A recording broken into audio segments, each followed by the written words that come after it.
تحریر فرمایا ہے کہ آن لائن بزنس کے حوالے سے ہم ایک بندے کے اکاؤنٹ میں کچھ رقم ڈال دیتے ہیں آن لائن، اس کے بعد وہ ہمیں آن لائن مختلف قسم کی چیزیں جیسے پین، کیپ، بک وغیرہ بھیج دیتے ہیں۔ ہم ان چیزوں پر کلک کر کے اس چیز کو آن لائن ایڈورٹائزمنٹ کرتے ہیں۔ یہ سب کچھ آن لائن ہو رہا ہوتا ہے اور اس میں فزیکلی کوئی بھی چیز موجود نہیں ہوتی۔ یعنی مطلب یہ ہوا کہ بزنس کی ایک قسم ہے اور کسی اکاؤنٹ میں کسی شخص نے فرض کیجئے 1000 روپیہ ڈال دیا، اب ادھر سے 1000 روپے کے اس میں ایک کوئی چیز بھیج دی کہ یہ چیز پین آپ کا ہو گیا، اتنی کتابیں آپ کی ہو گئیں، یہ چیز آپ کی ہو گئی، ٹھیک۔ پھر اس کے بعد اس نے اس کو کلک کر دیا کہ یہ چیز میں نے خرید لی، یہی ہوا نا۔ اور فزیکلی کوئی بھی چیز موجود نہیں ہوتی، نہ ہم اس میں سے خریدتے ہیں نہ بیچتے ہیں، تو پھر اس کا مطلب یہ ہوا کہ 1000 جو دیا تھا کسی کو بھی وہ وہیں پہ پڑا رہا، صرف ایڈورٹائزمنٹ ہوتی ہے۔ اس کے بعد وہ رقم ہمارے رقم کے تناسب سے اس میں پروفٹ دیتے ہیں۔ مثلا 1000 روپیہ تھا تو انہوں نے اس میں فرض کیجئے 200 250 بھیج دیے کہ یہ اس کا نفع آ گیا، تو 1000 روپے وہ ہوئے، نفع مل گیا اس پہ 250 روپے، تو اصل 1000 کہاں گیا؟ اسلامک پوائنٹ آف ویو سے کیا یہ منافع حلال ہے؟ بھی جب تک ہم خود اسے فزیکلی نہ سمجھ لیں تفصیل سے ہم کچھ کہہ نہیں سکتے۔ وہ اصل پیسہ کہاں گیا؟ 1000 وہیں کا وہیں رہا، اس میں سے بھیج دیے تو پھر پیچھے کیا 750 روپے رہ گئے، ہوا کیا؟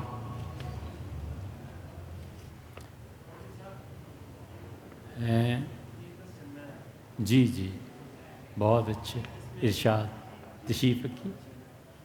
اس طرح ہوتا ہے کہ مطلب وہ پیسے تو پیسے پہ رہتے ہیں نا، جو فار ایگزامپل 1000 روپے ہم نے ڈال دیے وہ تو پیسے وہی پڑے رہتے ہیں، ٹھیک پھر ہے، اس کے تناسب سے 50,000 روپے 3.1% دے دیتے، پھر جب 1 لاکھ تک پہنچ جاتے تو پھر 4.1% کے حساب سے وہ جو 1000 بھیجا تھا اس سے خریدا کیا؟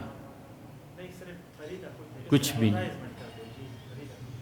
اچھا، ایڈورٹائزمنٹ کرتے ہیں کس چیز کی؟ یہ چیزیں مختلف چیزیں، بال پوائنٹ آ گیا، کتاب آ گیا، کیپ آ گیا، اس طرح کوئی اسپرے آ گیا، پرفیوم، مختلف چیزیں۔ اور اصل میں بزنس نہیں ہوا، نہیں، اصل میں گراؤنڈ ریالٹی کچھ بھی نہیں۔ گراؤنڈ ریالٹی کچھ نہیں۔ یا یہ کرتے ہیں کوئی جواز کی صورت اس کی یہ بھی ایک سوچنا چاہیے کہ وہ کسی شخصیت کو ایڈورٹائز کر رہے ہیں۔ نہیں، آگے کوئی بھی نہیں ہے، بس ہم اس پہ کلک کر کے بس وہ دوسرا چینج ہو جاتا ہے، پھر 50 آرڈرز ہم پر 24 آور کر سکتے ہیں، 50 صرف 50۔ اور فزیکلی کوئی چیز نہیں ہو رہی، وہ نہیں ہے، کوئی ایکٹیویٹی نہیں ہے، نہیں سیل بھی نہیں کرتے، نہیں ہیں سیل بھی نہیں کر رہے، سیل بھی نہیں کر رہے، تو 1000 روپے کا بنے گا کیا؟ یہ تو نیب کا کیس ہے بھائی جان۔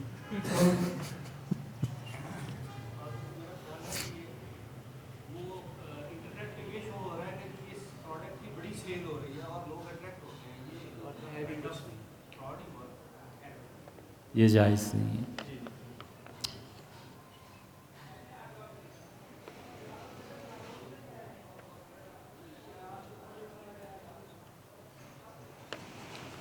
الندوہ پاکستان کے نیک مقاصد کے حصول کے لیے عام پاکستانی کو کیا کردار ادا کرنا چاہیے؟ کردار یہ ادا کرنا چاہیے کہ جو بھی رفاعی ادارے ہیں ان کے ساتھ مل کے ان کا دستے بازو بننا چاہیے، اور نئے اپنے ادارے قائم کرنے کی بجائے پہلے ہی سے جو ادارے ایگزسٹ کر رہے ہیں اور وہ اس مہنگائی اور قلت اسباب کی وجہ سے بیچارے یکے بعد دیگرے دم توڑ رہے ہیں، ان کو سنبھالنا چاہیے۔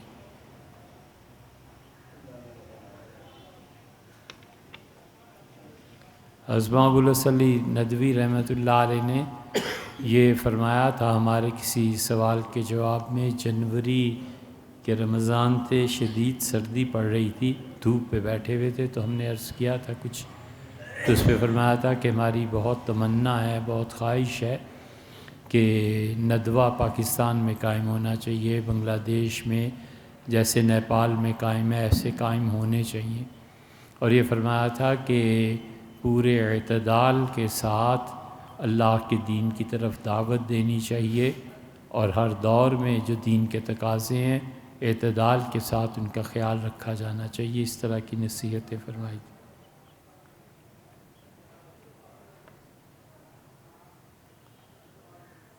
اس ادارے کا تصوف سے کیا تعلق ہے؟ ہوتے ہوں گے بھائی اللہ کے نیک بندے، کوئی صوفی، کوئی ذکر اذکار کرتے ہوں گے۔ علم اور تصوف کے حصول کے لیے ندوہ پاکستان سے کیسے منسلک ہوا جا سکتا ہے؟ ایک وقت فون پہ بات کیجیے گا، یہ اس پہ کچھ تفصیل سے عرض کیا جا سکتا ہے۔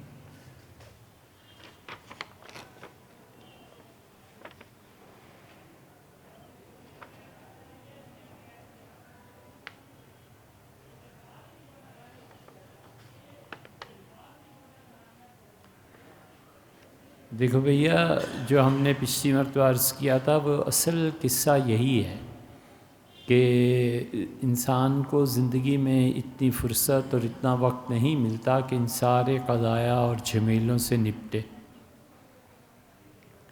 صوفیہ نے جو کچھ بھی لکھا ہے اور جو کچھ ان کی کتابوں میں پایا جاتا ہے، اصل یہ ہے کہ آدمی خود ان مراحل کو طے کرے۔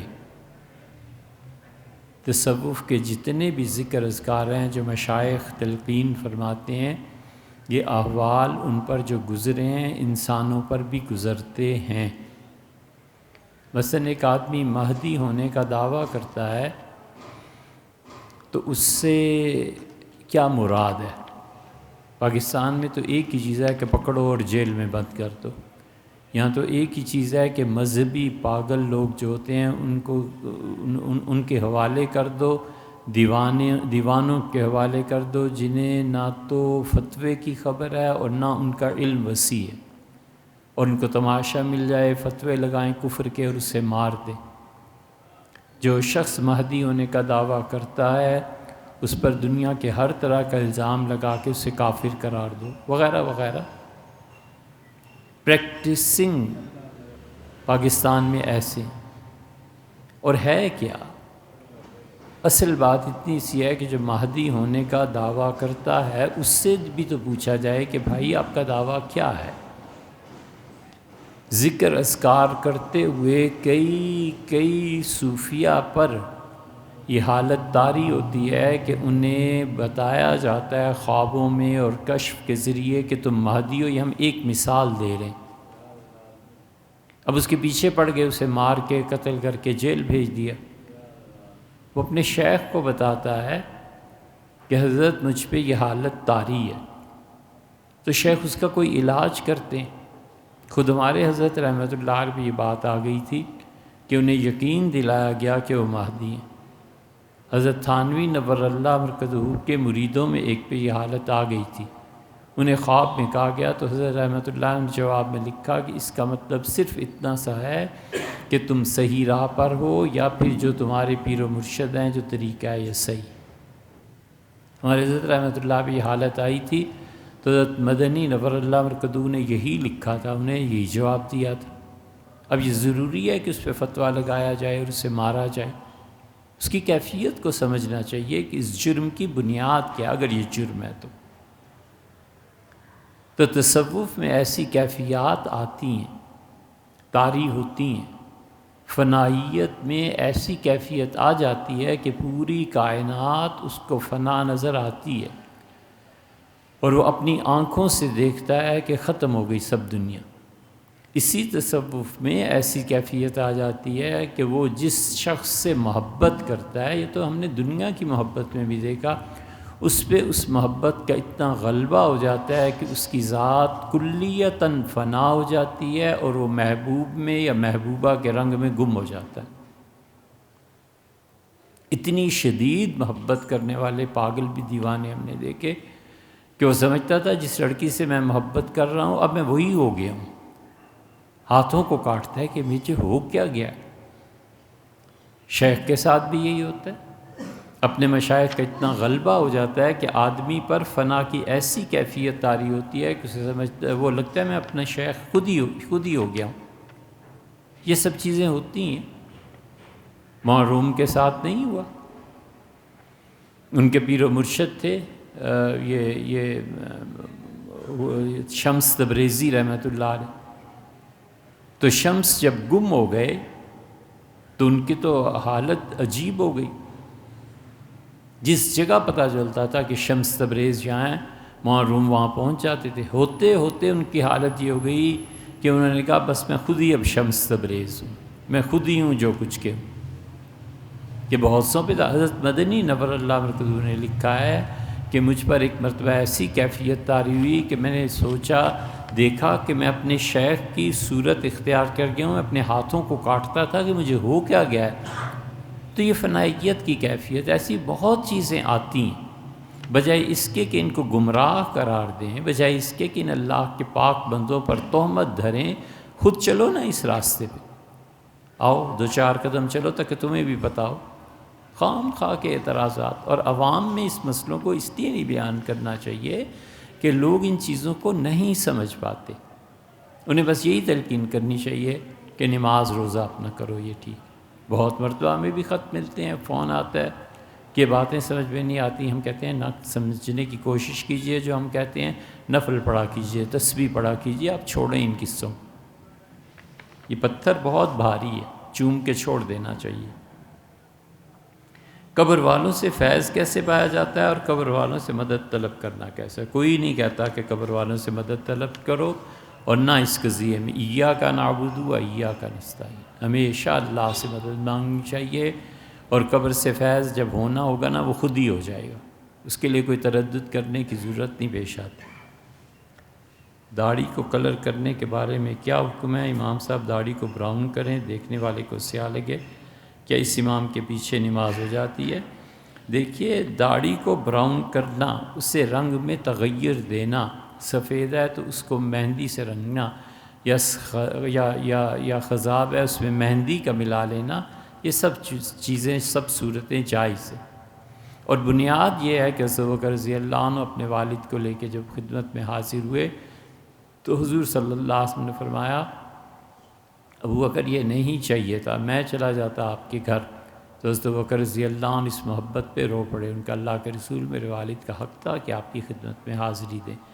تو حضور صلی اللہ علیہ وسلم نے بیعت بھی فرمایا، انہوں نے اسلام قبول کیا، اور کیونکہ حضرت ابوبکر رضی اللہ عنہ کے بیٹے عبد الرحمن فتح مکہ تک اسلام نہیں لائے تھے، اور یہ ان کے والد ابو قحافہ بھی مسلمان نہیں ہوئے تھے، تو دادا اور پوتا دونوں فتح مکہ کے موقع پہ مسلمان ہوئے، حضور صلی اللہ علیہ وسلم کے دست مبارک پر بیعت بھی کی، اور نبی کریم صلی اللہ علیہ وسلم کے چلتے وقت بس اتنا فرمایا کہ غیرو، یہ جو بہت سفید داڑھی ہے نا، اس کے رنگ کو تبدیل کر دے۔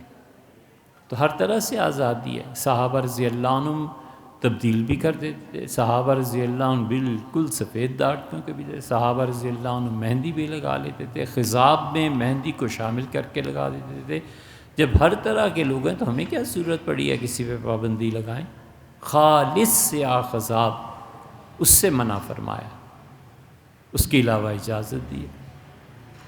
اس لیے ہمارے نزدیک ہر چیز جائز ہے جب تک کہ شریعت اسے منع نہ کرے، یہ بنیادی نقطۂ نظر ہے ہمارا، کہ ہم کہتے ہیں ہر چیز جائز ہے جب تک کہ شریعت اسے منع نہ کرے، اور وہابی کہتے ہیں ہر چیز حرام ہے جب تک کہ شریعت اس کی اجازت نہ دے۔ اس لیے ان میں تشدد، قتل، مارو، یہ کرو وہ کرو، طائف فتح کیا تو عورتیں سب ان کے لیے جائز ہو گئی تھیں، لوگوں کے مال لوٹنا جائز ہو گیا تھا۔ عبدالعزیز اس کے بیٹے کیا کیا چیزیں اٹھا کر وہاں لے گئے تھے ریاض میں، لوگوں کی لوٹ مار سب جائز ہو گئی تھی۔ ہم کہتے ہیں حرام ہے لوٹ مار جب تک کہ شریعت اس کو جائز ہے، یہ کہتے ہیں سب چیزیں۔ تو اس طرح مثلاً ایک آدمی جنگل میں جا رہا ہے، اس نے شکار کیا، پرندہ گرا اور اسے ذبح کر لیا۔ اب اس کا گوشت جائز ہے ناجائز ہو تو پرندے کو پہچانتے ہی نہیں ہے کہ پرندہ ہے کون سا۔ ہم کہتے ہیں ہر پرندہ جائز ہے جب تک کہ شریعت اس سے منع نہ کرے۔ تم دیکھ، وہابی کہتے ہیں ہر چیز حرام ہے، وہ سارے پرندے حرام ہیں سوائے اس پرندے کے جسے شریعت نے اجازت دے دی۔ ہم کہتے ہیں ہر پرندہ جائز ہے سوائے اس کے جسے شریعت نے روکا ہے۔ یہ بنیادی فرق ہے۔ اس لیے ہم کہتے ہیں ہر عورت سے نکاح جائز ہے جب تک کہ شریعت اس کی کو منع نہ کرے۔ وہ کہتے ہیں ہر عورت حرام ہے جب تک کہ شریعت اجازت نہ دے۔ ہمارے حنفی بھی نکاح اور ذبح ان معاملات میں بہت محتاط چونکہ واقع ہوئے ہیں، اس لیے کبھی وہ بھی فتویٰ دیتے ہیں، لیکن بنیادی فرق اس کا یہ ہے۔ تو داڑھی کو بالکل سیاہ خضاب جو ہوتا ہے اس سے تو منع فرمایا، اس میں مہندی ملا دیں۔ فتوے اس لیے نہیں ہوتے کہ لوگوں کو پکڑا جائے، فتوے اس لیے ہوتے ہیں کہ لوگوں کے لیے سہولت پیدا کی جائے۔ عرف عام کو دیکھنا چاہیے، لوگوں کے مزاجوں کو دیکھنا چاہیے، دین کے ساتھ ان کی نسبت کو دیکھنا چاہیے۔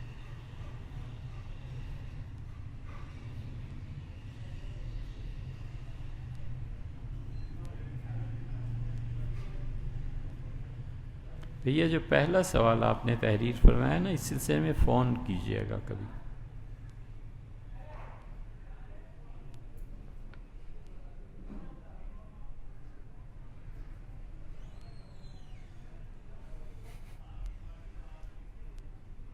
اللہ تعالیٰ نے عالم ارواح میں ہمیں ٹھکانہ دیا، بھیجا دنیا میں، شریعت کی امانت کا بوجھ لاد دیا، زندگی موت دی، یہ چیزیں دیں، اور ہم سے پوچھا ہی نہیں، تو ہم مجبور ہیں۔ کہاں مجبور ہیں؟ کس نے کہا مجبور ہیں؟ اٹھ کے تھپڑ ماریں، آپ دیکھیں، کسی کو ماریں نہ تھپڑ، آپ پہ کیا جبر کسی نے کیا ہے؟ ایسے نہیں ہے۔ آپ کسی کی تعریف کریں، آپ پہ کسی نے جبر کیا ہے؟ کچھ بھی نہیں۔ اللہ تعالیٰ نے جو جبر اور اختیار کا کیا ہے، تو جبر کی دو قسمیں ہیں۔ ایک جبر وہ ہے جو اللہ کی جانب سے ہے، ہم اس جبر کا کچھ نہیں کر سکتے، اور باقی اختیاری اختیار۔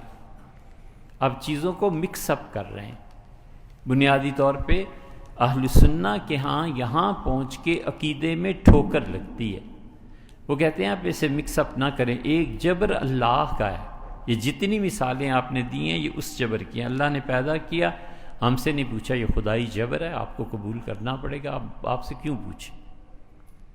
زلزلہ آ گیا، اللہ کی طرف سے۔ پانی خشک ہو گیا کنوؤں میں، خدا کی طرف سے۔ سمندر چڑھ آیا اور شہر ڈوب گیا، اللہ کی جانب سے ہے۔ یہ اللہ کا جبر ہے جو ہر صورت قبول کر رہے ہیں، اس میں ہم بے بس ہیں، کچھ نہیں کر سکتے۔ اور اس کے بعد انسانوں کو جو اللہ نے اختیار دیا ہے، اسی بنیاد پر تو ساری چیزیں ہیں، ورنہ جنت اور جہنم کا تصور کیا؟ آپ یہ نہیں کہہ سکتے کہ انسانوں کو اللہ نے مجبور کیا ہے کہ وہ گناہ کے کام کریں۔ کوئی جبر نہیں ہے، نہ کیجیے۔ آپ کو جتنا اختیار ہے بس اسے استعمال کریں۔ جہاں پہنچ کے اپنے اختیارات ختم ہو جاتے ہیں وہاں اللہ کا جبر شروع ہو جاتا ہے۔ آپ نے محنت کی، سال بہت اچھے امتحان دیے، لکھا پڑھا، اب اطمینان سے گھر آ گئے، اب اس کے بعد کیا تقدیر میں ہونا ہے وہ اللہ کی طرف سے۔ اسے ان اسباب کے نتائج اللہ پہ چھوڑ دینے چاہیے، بس یہ کام۔ ایک دن کے لیے مزدور کو رکھا، وہ کب تک کام کرے اور کیا اجرت دی جائے؟ دیکھیں، اجرت تو جو متعارف ہے وہ ہونی چاہیے۔ وہاں کتنا ایک مزدور کام کرنے کے پیسے لیتا ہے وہ اسے دیے جائیں۔ رہ گیا یہ کہ کتنا کام کرے، تو اس کی تین صورتیں ہیں۔ ایک صورت اس کی یہ ہے کہ وہاں پہ مزدور کام کتنا کرتے ہیں۔ مثلا وہاں پہ یہ صورت ہے کہ صبح سے لے کے 4 بجے تک لوگ کام کرتے ہیں، عصر تک لوگ کام کرتے ہیں، بس اتنا کام ٹھیک ہے، وہ بھی اسی وقت چھٹی کرے گا۔ دوسری صورت یہ ہے کہ وہ پورا دن کام کرے. جب پورا دن کام کرے گا تو اس کا مطلب یہ ہے کہ صبح سے شروع کر کے جب سورج چڑھتا ہے اس سے لے کے غروب تک اسے کام کرنا ہے. اور اگر دونوں قسم کے مزدور وہاں پائے جاتے ہیں، عرف معاشرے میں، سوسائٹی میں، آپ کے شہر میں، آپ کے گاؤں میں ایسے بھی ہیں اور ایسے بھی ہیں، تو پھر بہتر یہ ہے کہ اس مزدور کو کہا جائے کہ تم سورج کے ڈوبنے تک کام کرو گے، کیونکہ ہمارے یہاں عرف عام میں دن کو اسے ہی سمجھا جاتا ہے صبح سے لے کے شام تک، یہ اس کی مدت ہے. ہمارے یہاں یہ دستور ہے کہ مسجد میں درخت لگے ہوئے ہیں، اس کا پھل جب پڑتا ہے تو سارے نمازیوں میں نمازوں کے بعد تقسیم کر دیا جاتا ہے. یہ غلط ہے بھائی. مسجد میں جتنے بھی درخت لگتے ہیں اس پہ جتنے بھی پھل اور پھول سارے لگتے ہیں، یہ پھل کسی صورت میں کوئی نہیں کھا سکتا، حتیٰ کہ جس نے وہ درخت لگائے ہیں وہ بھی نہیں کھا سکتا. یہ زمین مسجد کی ہے، اس نے درخت کی لگائے ہیں، بہت اچھا کام کیا ہے، لیکن وقف کی زمین ہے نا، اس پہ جتنے بھی پھل اگیں گے یہ سارے کے سارے لوگوں میں بیچے جائیں گے اور اس پیسے کو مسجد کے فنڈ میں ڈالا جائے گا، مسجد پہ استعمال کیا جائے گا. مفت ایسے پھل تقسیم نہیں کیے جا سکتے. جنہوں نے بھی یہ حرکت کی ہے انہیں چاہیے کہ توبہ بھی کریں اور اپنے اندازے سے وہ پیسے مسجد کو لوٹائیں.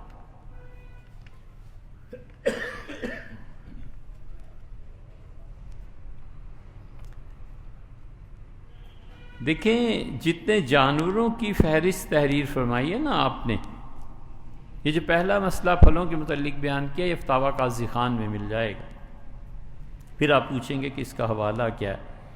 جتنے جانوروں کو آپ نے فرمایا ہے، جانوروں میں جو جانور قابل تعلیم ہوتے ہیں ان کی خرید و فروخت جائز ہوتی ہے، چاہے اسے تعلیم دی ہے یا نہیں دی. مثلا کتا سیکھتا ہے، تعلیم ہے. کتے کی قیمت کو حضور اقدس صلی اللہ علیہ وسلم نے منع فرمایا، حتیٰ کہ رسول اللہ صلی اللہ علیہ وسلم نے مختلف احادیث میں بتایا ہے کہ ایک بدکار عورت کی کمائی اور کتے کے بیچنے پہ جو پیسے حاصل ہوتے ہیں یہ سب برابر ہے. اس کی تفصیل ہے. جو جانور تعلیم کو قبول کرنے کی صلاحیت بنیادی طور پر رکھتے ہیں ان کی خرید و فروخت جائز ہے، کیونکہ اس جانور کی قیمت نہیں ہے، جو تعلیم سے دی گئی ہے اس کی اجرت ہے. مثلاً ایک کتا ہے، اس پہ محنت ہوئی ہے، کسی نے اسے سکھایا ہے، ٹریننگ دی ہے، اور وہ سونگ کے بتاتا ہے ایئرپورٹ پہ کہ یہاں پہ کیا چیز ہے، کوئی نشہ آور چیز ہے یا نہیں. اس کتے کی خرید و فروخت نفس کتا نہیں ہے، اس میں تعلیم والا کتا ہے تو یہ جائز ہو جائے گی. اسی لیے سیدنا عثمان رضی اللہ عنہ امیر المومنین تھے اور مقدمہ پیش ہوا اور ایک لڑکے نے کہا کہ حضرت یہ لڑکا ہے، اس نے میرے کتے کو مار دیا ہے. آپ کو معلوم ہے سیدنا عثمان رضی اللہ عنہ سارے کیس کو سنا اور فرمایا 20 اونٹ اسے ادا کرو اس ایک کتے کے. 20 اونٹ ایک کتے کی عوض میں ادائیگی کروائی امیر المومنین رضی اللہ عنہ. وجہ اس کی یہ کہ وہ کتا شکاری تھا، اس پہ محنت ہوئی بھی تھی. تو یہ جتنے بھی ہیں نا، کتا ہے، ہاتھی، چیتا، اسی طرح شکرا، جتنے بھی جانور تعلیم قبول کر سکتے ہیں، چاہے فی الحال ہے یا نہیں ہے، ان کی خرید و فروخت ہمارے نزدیک جائز ہے کہ اس میں بنیادی طور پہ اہلیت پائی جاتی ہے. اب کوئی پاگل کتا ہے، وہ پاگل کتے کو تو کوئی نہیں خریدے گا، اس کی اجرت حرام ہے، اس لیے کہ اس میں تعلیم کو قبول کرنے کی صلاحیت ختم ہو گئی ہے. تو اس کی تفصیل اگر آپ کو دیکھنی ہو تو بہت شامی میں لکھی ہے، فقہا نے اس کی بحث کی ہے. اسی لیے مچھلی جو ہے نا پانی کے جانوروں میں سے، ان کے علاوہ جتنے جانور ہیں ان سب کی خرید و فروخت ناجائز. بچھو تعلیم کو قبول نہیں کرتا. پانی کے جانور میں مثلا کیکڑا ہے، اسی طرح چوہا ہے، چچندر ہے، چھپکلی ہے، گرگٹ ہے، ان سب جانوروں کی خرید و فروخت جائز نہیں ہے، اس لیے کہ تعلیم قبول نہیں کرتے. تعلیم قبول نہیں کرتے تو پھر آزادی ان کا حق بنتی ہے. اصل شریعت میں آزادی ہے، اصل غلامی نہیں ہے. اصل شریعت میں آزادی ہے، حریت ہے. حریت سب سے پہلے آزادی دیکھی جائے گی، پھر اس آزادی کو کہاں کہاں خدا نے خود منع فرما دیا یا قید کر دیا وہ دیکھا جاتا ہے۔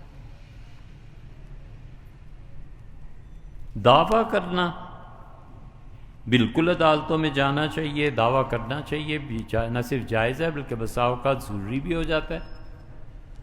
حضور اقدس صلی اللہ علیہ وسلم نے فرمایا تھا کہ اگر یہ دعویٰ اور اس پہ داد رسی، اس پہ انصاف یہ نہ کیا جائے تو لوگ ایک دوسرے کو قتل کر دیں گے اور ایک دوسرے کا مال لوٹ لیں گے۔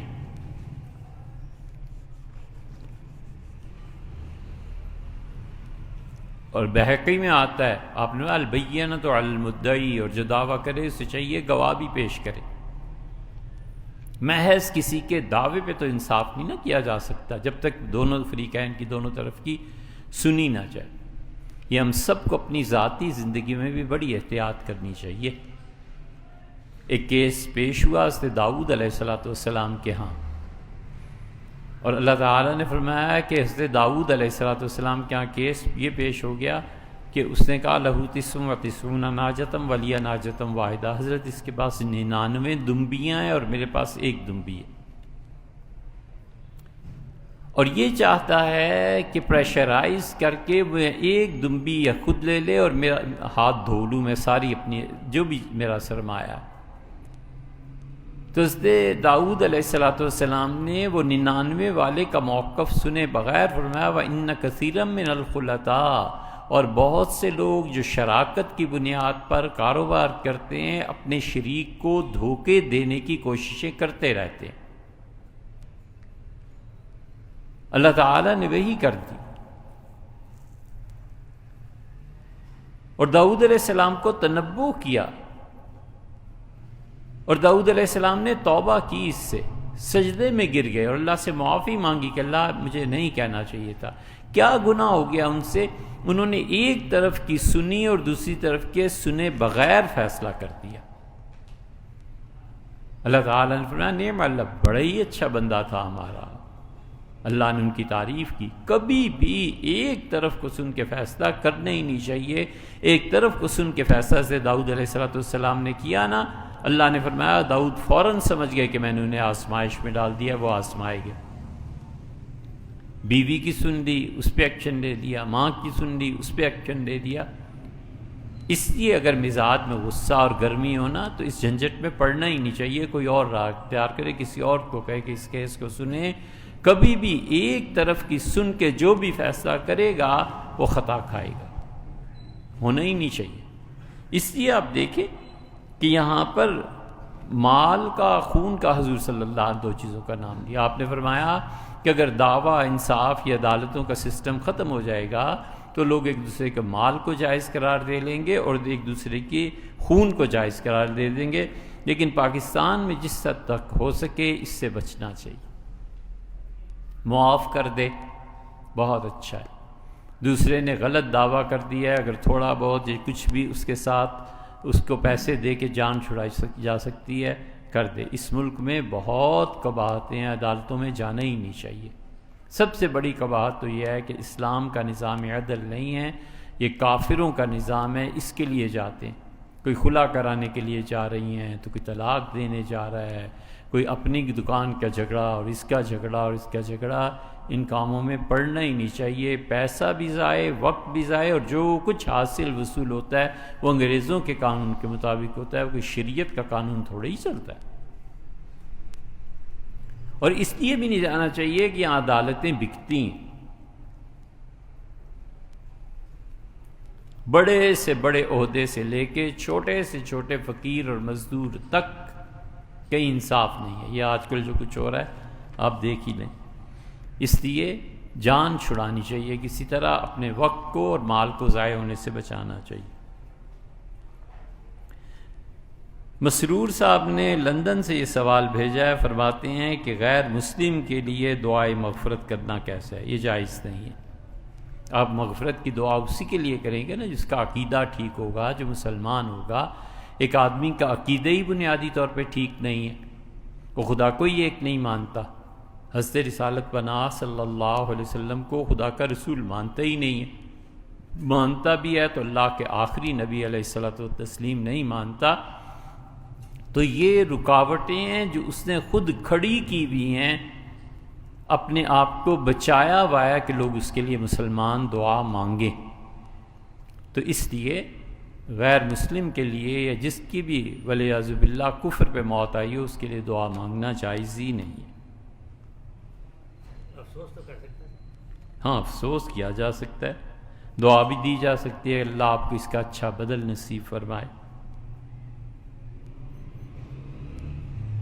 ایک سوال بھیجا ہے انڈیا سے، اس بیان کی ایج کیا بھی ہم نہیں سمجھ سکے، ہم اتنا یہ موبائل وغیرہ کی چیزیں جانتے بھی نہیں ہیں، نہ ہم اسے سمجھ سکے کہ آپ کیا پوچھنا چاہتے ہیں۔ دعا کے لیے بہت لوگ لکھتے ہیں، اصولی بات ہے، جتنے بھی میسیجز آتے ہیں ہم کوشش کر کے تمام کر کے، اور رات کو نیند سونے سے پہلے سب کے لیے ایک ایک جس نے بھی لکھا ہوتا ہے خاص طور پر ان کے لیے ضرور دعا مانگتے ہیں۔ آپ کا اتنا لکھ دینا بھی کافی ہے کہ فلاں مقصد کو دعا کریں۔ بنگلہ دیش سے اشتیاق ودود صاحب نے ڈپریشن کے متعلق پوچھا ہے، ہم اس کو کئی مرتبہ عرض کر چکے کہ ڈپریشن کا آخر مسئلہ کیا ہے، ہوتی کیسے ہے؟ ایک مسلمان اور اللہ اس کا پروردگار عالم جس کے سامنے وہ سجدہ کرتا ہے اور جس کی عبادت کرتا ہے، اور جس نے کہا ہے اپنے نبی صلی اللہ علیہ وسلم کے ذریعے ہمیں کہ انا عند عبدی ما ظن بی، میں اپنے بندے سے وہی کروں گا جس کے متعلق جو میرے متعلق وہ سوچتا ہے، خیال کرتا ہے۔ ضرورت کس ڈپریشن کی پڑ گئی بھیا؟ اللہ کے متعلق کیا گمان ہے؟ اچھا گمان رکھ کے بندگی غالب رہنی چاہیے، اور حالات اور احوال تنگی کے خوشی کے سب کو اللہ کی طرف جانے۔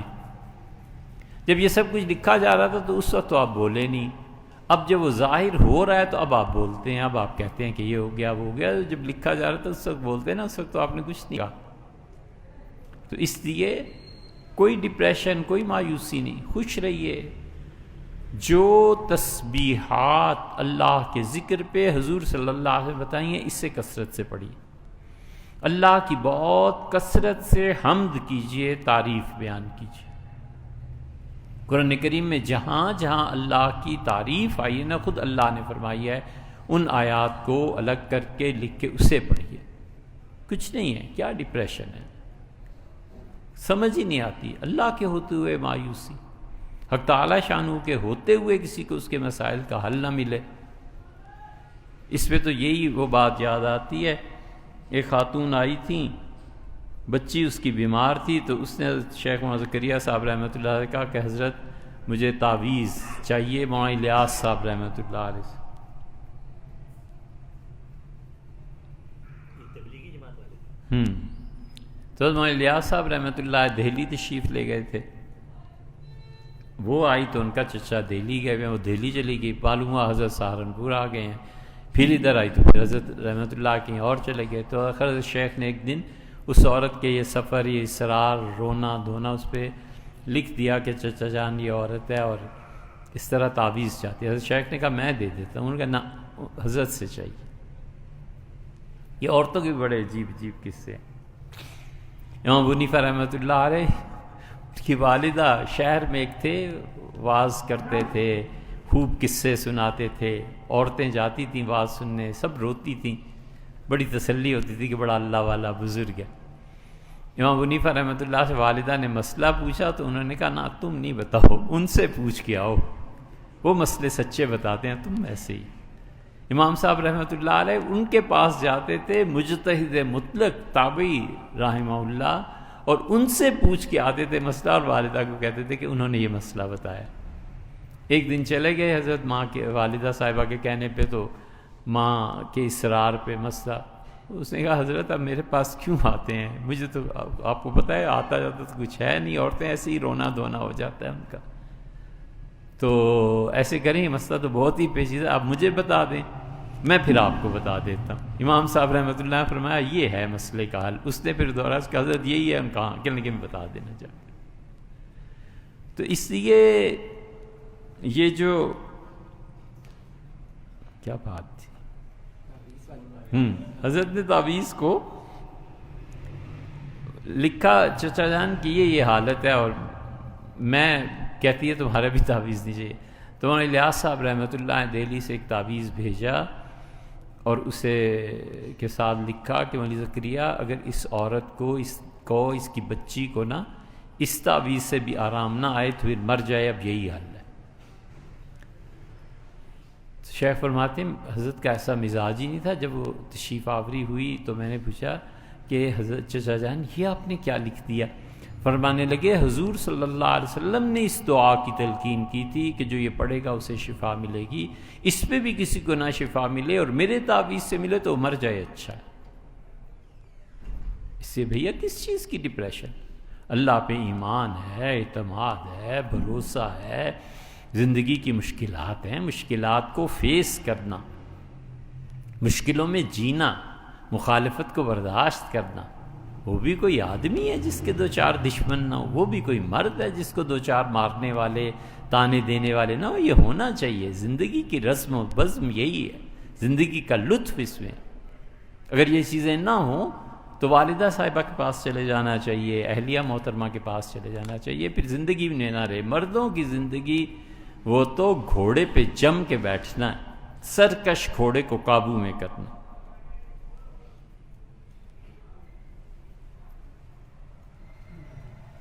فصل کاٹنے کے بعد